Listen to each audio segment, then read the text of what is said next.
everyone. My name is Calvin Ryan, and my pronouns are he, him. I am the research assistant for Dr. Antoinette Farmer, Associate Dean for Diversity, Equity, and Inclusion at Rutgers School of Social Work. I will be graduating with my MSW degree in spring 2024. The IDEA Committee, which stands for Inclusion, Intersectionality, Diversity, Equity, and Advancement, was established in fall 2020 as part of the school's strategic plan toward a more just future. The IDEA Committee advances diversity, equity, and inclusion initiatives within the School of Social Work, the university as a whole, and the larger social work community. Thank you for joining us for this year's first Research Spotlight interview. I am here with Dr. Michael LaSala, PhD in LCSW, who is a professor and former director of the Doctorate of Social Work, DSW program at Rutgers University. He has been a practicing family therapist and teacher and trainer for over 35 years, and his research and clinical specialties are the couple and family relationships of gay men and lesbians and the role of family influences on the sexual behaviors of gay and bisexual youth. His current research examines what DSW graduates and students believe are the benefits of DSW education, along with childhood trauma experienced by professional social workers. Professor LaSala's first book, entitled Coming Out, Coming Home, describes the findings and practice implications of a study of 65 gay and lesbian youth and their families. He is also the author of the newly released Clinical Social Work with Individuals, Families, and Groups, The Power of Healing Relationships. Other examples of Professor LaSala's work can be found in over 30 journal articles and his blog for Psychology Today. Professor LaSala is the recipient of the American Family Therapy Academy's 2017 Distinguished Contribution to Social Justice Award. Hello, Dr. LaSala. Thank you so much for agreeing to speak with me today. Well, thank you for inviting me. Can you please tell us about a current research initiative of yours that is related to diversity, equity, and inclusion? Well, I guess I could look at my corpus of research. And I think to preface my comments, I would say that it's really important when we look at theories of human development and theories related to practice to determine what theories cut across culture, sexual orientation, gender, and what theories are biased by white-centeredness or heterosexual-centeredness, and therefore need to be either put aside and replaced or significantly modified. And I think these ideas, or what I just talked about, has guided my research. I think that research that looks into and starts to question prevailing notions, prevailing theories, is an act of social justice, and certainly is my primary act of social justice. I had been trained as a family therapist by some of the leaders in the field during the 90s and late 80s. And as a practicing family therapist, I learned the theories. I learned about family development, and particularly how teenagers and young adults go from become increasingly independent and autonomous as they get older, but stay connected to their families of origin. And what struck me about these theories is that they seem to leave out many people, but particularly people who are coming out as gay, lesbian, and also by association, transgender. We know that people are coming out at increasingly younger ages, and often the family or the parents are among the first people with whom they come out. So how do our ideas about helping adolescents and young adults stay connected but become autonomous, how does the coming out process play a role in that? And so thus that's the basic thinking behind my research that informed my book, Coming Out, Coming Home. And through that, I came up with a 5-stage family development model for specifically for families where a youth was coming out as gay or lesbian. It may have some traction with transgender populations and youth who are coming out as transgender, but there are some differences as well. And I think another whole study needs to be done to really capture those differences.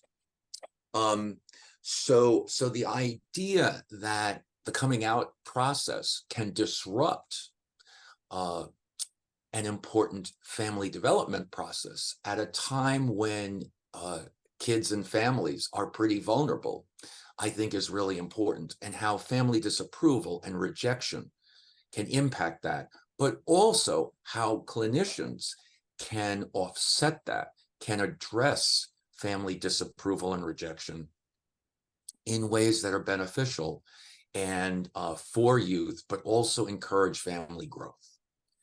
I've also looked at theories around monogamy, sexual monogamy.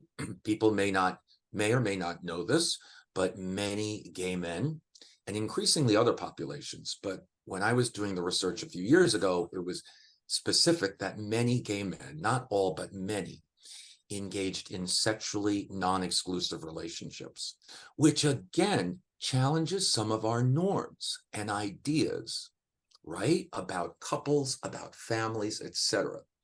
So it's almost like, we keep hearing about decentering whiteness. I think you could say that my work has decentered heterosexism.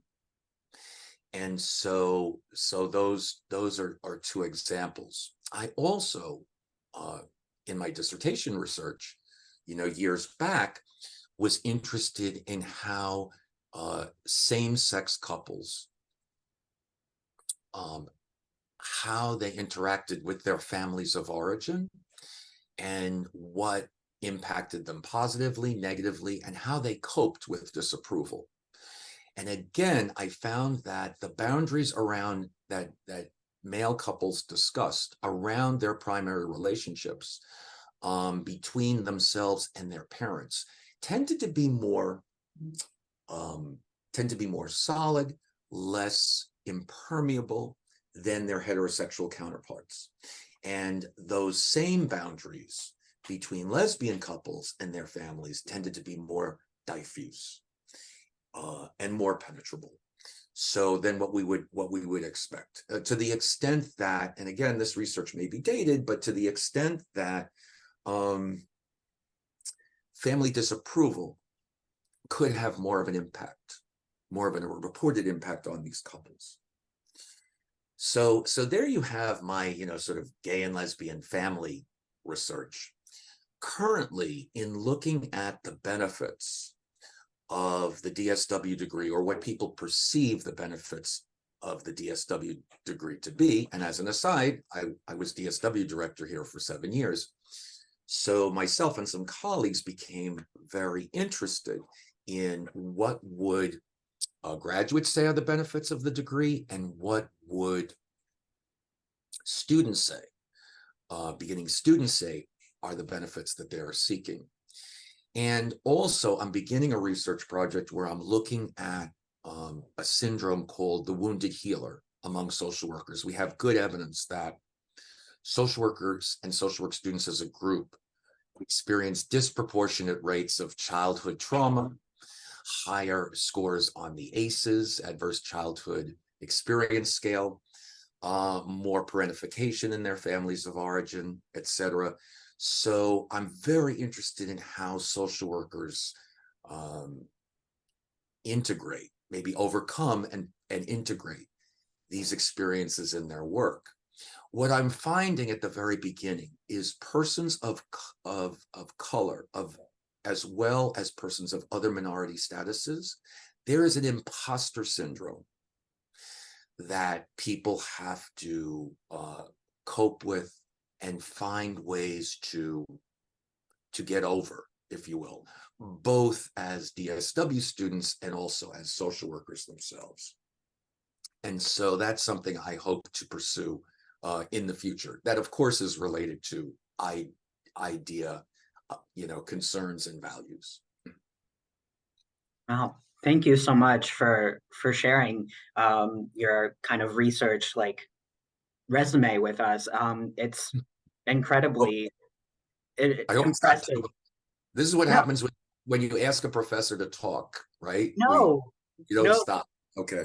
It was great. It was great. All right. I really appreciated it, and I think you make a really interesting point about how it's important to kind of study the all the nuances of like sexuality and gender. Bringing in like trans identity to it as well is like a whole different thing that is worthy of a study on its own. And you clearly have a wealth of knowledge about this. All right, so moving on to my next question. What are the policy and or clinical implications of your research for the field of social work? Okay, of course, important question, and something as researchers we are always interested in. I like to think that, and I do have some evidence that that my ideas and my research has had an impact on the field. That there are people in the family therapy world who are working in areas of how do models need to be altered, how are models of treatment inadequate for different types of populations. And I like to consider myself one of those people who's doing that work. As a matter of fact, I'll tell you as a researcher, the best compliment I can ever get is when somebody who is a practitioner reads my work and tells me they know exactly how to apply it. And I like to think that I've had that kind of influence, at least somewhat, in the field. Of course, the ideas, of course, stigma, oppression, legal marriage, government protections all play a role in gay and lesbian, and I would also say just GLBT and queer persons as a whole in their well-being. So my interest and target has been on the individual and family level and how stigma can play a role in this. I mean, I've written even how you can use cognitive behavior therapy skills to address issues around stigma, discrimination, bullying, etc. But of course, as social workers, we can't stop there. We must continue to advocate for social justice for LGBT populations and other marginalized populations. And I hope that my work fuels those efforts. Yeah, absolutely. I think you make a really good point about like, not stopping what we're doing and like how advocacy is so important, is an important part of like the clinical aspect as well, and is really central to what social work is all about. And I don't think one person needs to do it all. I think though we need to, so in other words, I think we have clinical people, we have practice people, we have macro people. I don't think all the same skills have to be equally distributed in each social worker. But I do think we need to partner with each other. So in other words, policy people and my beloved macro brothers and sisters and all in between, right? They need to clearly understand what we're doing on the ground and how what they're doing impacts what we're doing on the ground. In addition, those of us who are working individually or with families, etc., we need to make sure we're in communication and partnership with the folks that we are relying upon to make more direct structural or changes on our structures, on our government structures and societal structures, et cetera, and help out when we can. So when we're not seeing people in our offices or in home visits and stuff, knowing when and where to, you know, write an op-ed piece or contact our local legislators, etc. Yeah, no, I think that's also a really good point that kind of doesn't get thought about a lot, and like kind of collaborating with one another, and like the fact that like we're a community and we got to work together and help each other out with like the policy and the clinical issues that the respective parties might not fully like study, or like might not be their specialty. So yeah, I think that's a good point. Right, right. And I think we have to, and this may come from my family therapy background, we have to acknowledge all the divisiveness, both in our country and in our world, and we must not fall prey to it as a profession. So I think we must look at building bridges between macro and micro, between people who don't agree with us, even within the field, as well as reaching across the aisle to people who don't agree with us. I mean, even if you look at, of course, the Israel-Palestine conflict is an example of that, Ukraine, Russia. But then even closer to home, what amazes me, and of course disappoints me, is that we're even divided in our own political bubbles, if you will. So Republicans are divided among Republicans, Democrats are divided among Democrats. I think the Middle East thing has sort of brought that to the fore, right? And so the family therapist in me is appalled by this, but also feels like we need to work harder at reaching out.